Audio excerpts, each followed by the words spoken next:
आप सभी को और विश्व भर में फैले भगवान बुद्ध के अनुयायियों को बुद्ध पूर्णिमा की बैसाख उत्सव की बहुत बहुत शुभकामनाएं। ये मेरा सौभाग्य है कि मुझे पहले भी इस पवित्र दिन पर आपसे मिलने, आप सभी से आशीर्वाद लेने का अवसर मिलता रहा है।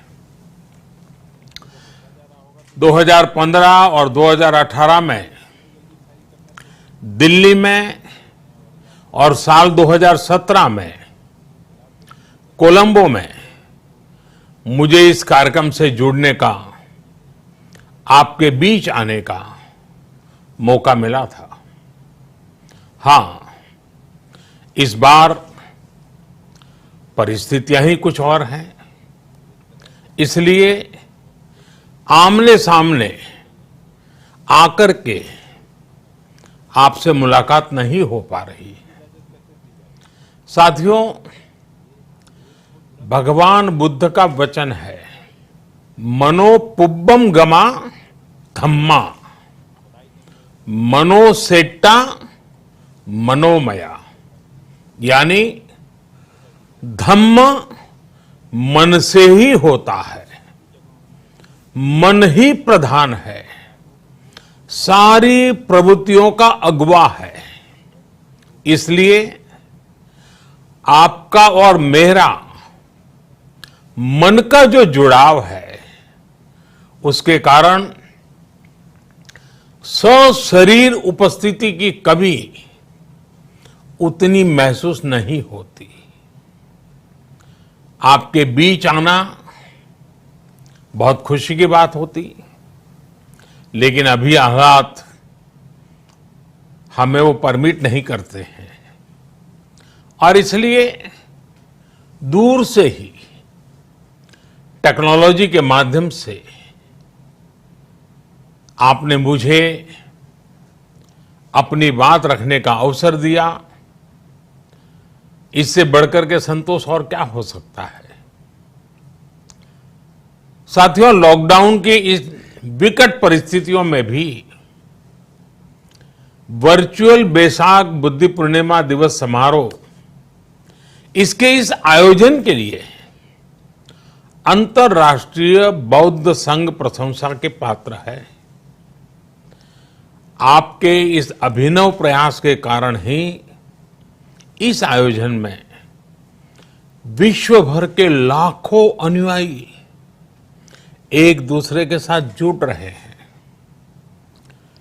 लुम्बिनी, बोधगया, सारनाथ और कुशीनगर के अलावा श्रीलंका के श्री अनुराधापुर स्तूप और वासुदेवा मंदिर में हो रहे समारोहों का इस तरह एकीकरण कितनी अद्भुत कल्पना है, कितना सुंदर दृश्य है। हर जगह हो रहे पूजा कार्यक्रमों का ऑनलाइन प्रसारण होना अपने आप में अद्भुत अनुभव है। आपने इस समारोह को कोरोना वैश्विक महामारी से मुकाबला कर रहे पूरी दुनिया के हेल्थ वर्कर्स और दूसरे सेवा कर्मियों के लिए प्रार्थना सप्ताह के रूप में मनाने का संकल्प लिया है। करुणा से भरी आपकी इस पहल के लिए मैं आपकी सराहना करता हूं। मुझे पूरा विश्वास है कि ऐसे ही संगठित प्रयासों से हम मानवता को इस मुश्किल चुनौती से बाहर निकाल पाएंगे, लोगों की परेशानियों को कम कर पाएंगे। साथियों,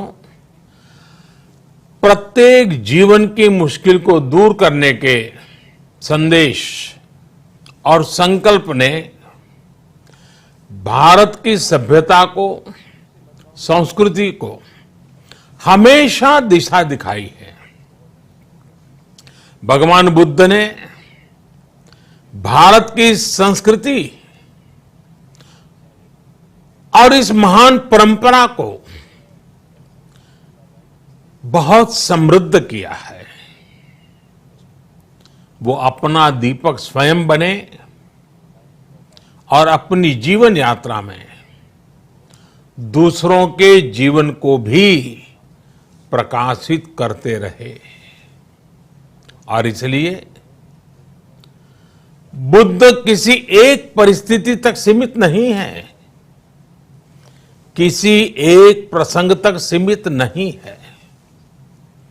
सिद्धार्थ के जन्म, सिद्धार्थ के गौतम होने से पहले और उसके बाद इतनी शताब्दियों में समय का चक्र अनेक स्थितियों, परिस्थितियों को समेटते हुए निरंतर चल रहा है।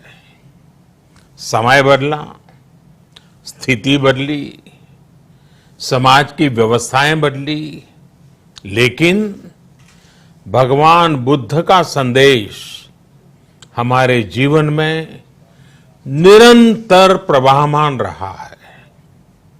ये सिर्फ इसलिए संभव हो पाया है क्योंकि बुद्ध सिर्फ एक नाम नहीं है, बल्कि एक पवित्र विचार भी है। एक ऐसा विचार जो प्रत्येक मानव के हृदय में धड़कता है, मानवता का मार्गदर्शन करता है। बुद्ध त्याग और तपस्या की सीमा है। बुद्ध सेवा और समर्पण का पर्याय है। बुद्ध मजबूत इच्छा शक्ति से सामाजिक परिवर्तन की पराकाष्ठा है। बुद्ध वो है जो स्वयं को तपाकर, स्वयं को खपाकर, खुद को न्योछावर करके पूरी दुनिया में आनंद फैलाने के लिए समर्पित है। और हम सभी का सौभाग्य देखिए, इस समय हम अपने आसपास ऐसे अनेकों लोगों को देख रहे हैं जो दूसरों की सेवा के लिए, किसी मरीज के इलाज के लिए, किसी गरीब को भोजन कराने के लिए, किसी अस्पताल में सफाई के लिए, किसी सड़क पर कानून व्यवस्था बनाए रखने के लिए चौबीसों घंटे काम कर रहे हैं। भारत में, भारत के बाहर ऐसा प्रत्येक व्यक्ति, विश्व के हर कोने में ऐसा प्रत्येक व्यक्ति अभिनंदन का पात्र है, नमन का पात्र है। साथियों, ऐसे समय में जब दुनिया में उथल पुथल है, कई बार दुख, निराशा, हताशा का भाव बहुत ज्यादा दिखता है, तब भगवान बुद्ध की सीख और भी प्रासंगिक हो जाती है। भगवान बुद्ध कहते थे कि मानव को निरंतर ये प्रयास करना चाहिए कि वो कठिन स्थितियों पर विजय प्राप्त करे, उनसे बाहर निकले। थक कर रुक जाना ये विकल्प नहीं हो सकता। आज हम सब भी एक कठिन परिस्थिति से निकलने के लिए निरंतर जुटे हुए हैं, साथ मिलकर काम कर रहे हैं।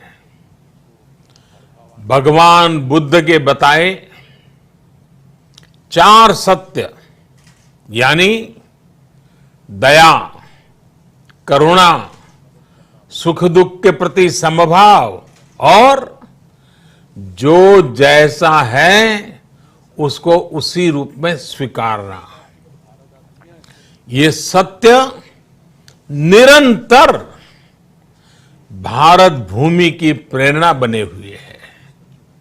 आज आप भी देख रहे हैं कि भारत निस्वार्थ भाव से बिना किसी भेद के अपने यहां भी और पूरे विश्व में कहीं भी संकट में घिरे व्यक्ति के साथ पूरी मजबूती से खड़ा है। लाभ हानि, समर्थ असमर्थ से अलग हमारे लिए संकट की ये घड़ी सहायता करने की है। जितना संभव हो मदद का हाथ आगे बढ़ाने की है। यही कारण है कि विश्व के अनेक देशों ने भारत को इस मुश्किल समय में याद किया और भारत ने भी हर जरूरतमंद तक पहुंचने में कोई कसर नहीं छोड़ी है। भारत आज प्रत्येक भारतवासी का जीवन बचाने के लिए हर संभव प्रयास तो कर ही रहा है, अपने वैश्विक दायित्वों का भी उतनी ही गंभीरता से पालन कर रहा है। साथियों, भगवान बुद्ध का एक एक वचन, एक एक उपदेश मानवता की सेवा में भारत की प्रतिबद्धता को मजबूत करता है। बुद्ध भारत के बोध और भारत के आत्मबोध दोनों का प्रतीक है। इसी आत्मबोध के साथ भारत निरंतर पूरी मानवता के लिए, पूरे विश्व के हित में काम कर रहा है और करता रहेगा। भारत की प्रगति हमेशा विश्व की प्रगति में सहायक होगी। साथियों, हमारी सफलता के पैमाने और लक्ष्य दोनों समय के साथ बदलते रहते हैं, लेकिन जो बात हमें हमेशा ध्यान रखनी है वो ये कि हमारा काम निरंतर सेवा भाव से ही होना चाहिए। जब दूसरे के लिए करुणा हो, संवेदना हो और सेवा का भाव हो, तो ये भावनाएं हमें इतना मजबूत कर देती हैं कि बड़ी से बड़ी चुनौती से आप पार पा सकते हैं।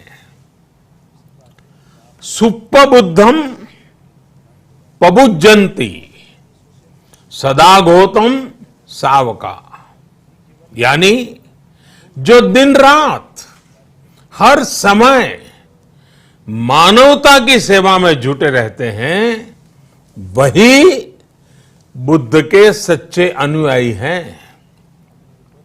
यही भाव हमारे जीवन को प्रकाशमान करता रहे, गतिमान करता रहे। इसी कामना के साथ आप सभी का बहुत बहुत आभार। इस मुश्किल परिस्थिति में आप अपना, अपने परिवार का, जिस भी देश में आप हैं वहां का ध्यान रखें, अपनी रक्षा करें और यथासंभव दूसरों की भी मदद करें। सबका स्वास्थ्य उत्तम रहे, इसी मंगल कामना के साथ मैं मेरी वाणी को विराम देता हूं। धन्यवाद। सर्वमंगलम।